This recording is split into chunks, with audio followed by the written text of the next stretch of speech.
Hi everyone, I'm Larissa Gonçalves. I'm a researcher at the Center of Road and Railroad Ecology at the Federal University of Rio Grande do Sul in Brazil, and I will present the work on spatially prioritizing mitigation actions for amphibian roadkills based on fatality estimation and landscape cover change. Here we developed a framework for prioritizing road segments for amphibian roadkills mitigation, and it's composed by 6 following steps. The first one, it was the pre-selection of road segments with higher potential occurrence of amphibians using the wetland coverage and the presence of aquatic reptiles roadkills.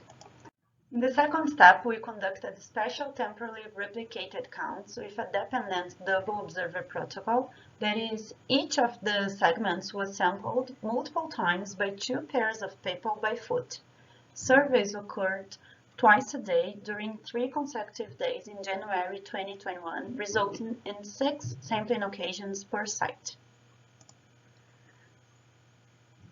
The third step was the extraction of covariates that may influence the spatial and temporal variation in roadkill rates and persistence. The fourth step was the fatality estimation with a hierarchical open-end mixture model taking into account imperfect detection and spatial temporal heterogeneity in persistence and roadkill rates. The next step was landscape stability, which is assessed by measuring the transition rates from native to non-native covered in a 10-year interval. The last step was road segment prioritization using higher roadkill rates and lower landscape transition rates as criteria. Here is our study area with 50 road segments sampled for amphibian fatality estimation in 2 roads in southernmost Brazil. The colored elements represent estimated fatalities for the sampled segment, and the mean roadkill rate ranged from 1 to almost 50 fatalities per day. We estimated that the average roadkill rate for the 3 days for the 50 segments was 136 amphibian fatalities per kilometer per day, and the probability of each pair of observers to detect an amphibian carcass was 0.69. With our model, we did not only consider the imperfect detection, but also took into account the spatial temporal heterogeneity in all parameters. In the first graph, the number of entrant carcasses per interval was influenced by the wetland. Such relationship could be applied to predict segments with potential higher roadkills in other roads with similar landscape. In the same graph, we can see that the presence of rain in the blue line during the interval between samplings resulted in about twice higher amphibian fatalities than intervals without rain, the red line. This kind of temporal variation should be considered to prioritize periods that might maximize the detection of spatial patterns. In the second graph, the carcass persistence probability was higher during the night, as we see in blue, and persistence was very low for segments with high traffic volume. Here is our final graph considering the median of each variable, the red lines here. With this, we selected 10 segments that were prioritized to receive mitigation measures.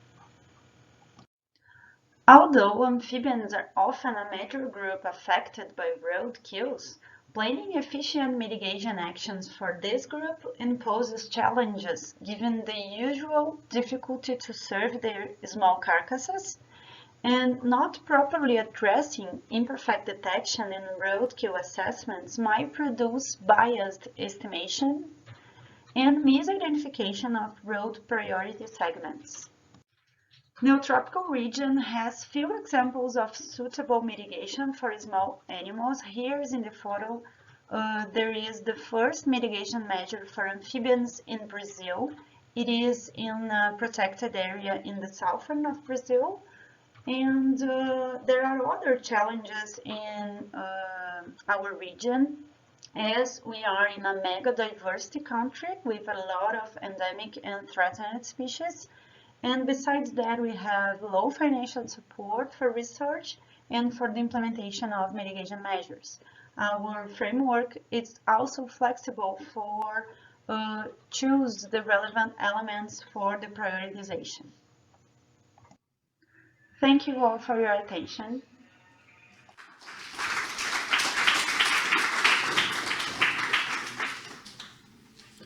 Thank you, Larissa. And we have Larissa online, so please ask questions to her.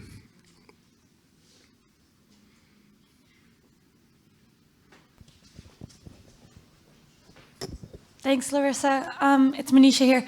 I was just wondering, with the low rate of roadkill that you found at high traffic areas, was this because the amphibians aren't there, or is it because of a detection issue of being able to spot the carcasses due to the high traffic volume? Are you mentioning the graph, Manisha? Hey, Yeah, Manisha. exactly. Yes, okay. The graph is about the persistence probability, yes? Okay. So the And persistence... the persistence was low in the traffic volume. Okay, yeah. Maybe I didn't understand it in the moment. Okay. Thank you. And maybe it's because of the traffic that the traffic removed the carcasses. So I also have one question. How much time did you really need to do these inventories?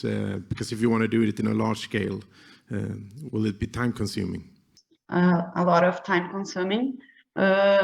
We took like the whole day to serve these 5 kilometers.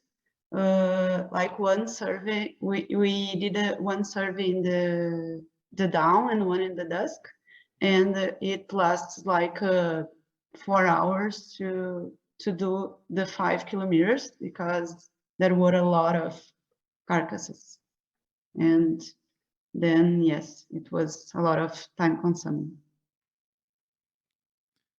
Thank you very much.